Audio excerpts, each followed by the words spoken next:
En lep nepremičninski pozdrav tudi tokrat. Danes imamo številko 2 in sicer kaj paziti pri nakupu nepremičnine oziroma korak številka 2 za vse kupce, seveda, ki iščejo svoj novi dom. Včeraj smo se dotaknili številke 1, ker smo seveda si naredili en seznam, da vidimo v bistvu sploh, kaj potrebujemo in kaj si želimo. Ko imamo to zadevo, jaz vedno strankam priporočam, da naredijo korak številka 2, ki pa je seveda finančna konstrukcija. Dostikrat se zgodi, da stranke pridejo na ogled nepremičnine in seveda sploh še na banki niso bile in sploh ne vejo, koliko kredita lahko dobijo oziroma koliko so finančno sposobne oziroma kreditno sposobne.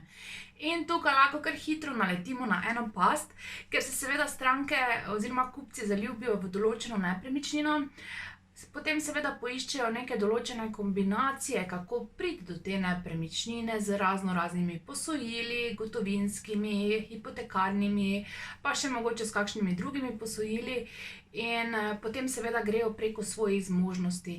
In tukaj se lahko kaj hitro zalomi, da potem seveda eden od partnerjev recimo izgubi službo, sploh zdaj smo recimo v takšnem času, ali pa recimo samo, da je en od partnerjev nekaj mesecev na bolniški, se lahko hitro zalomi in se tega kredita več ne more odplačevati. Sledi pa seveda potem kakšna izvršba oziroma, da gre nepremičnina na dražbo in se seveda proda pod ceno.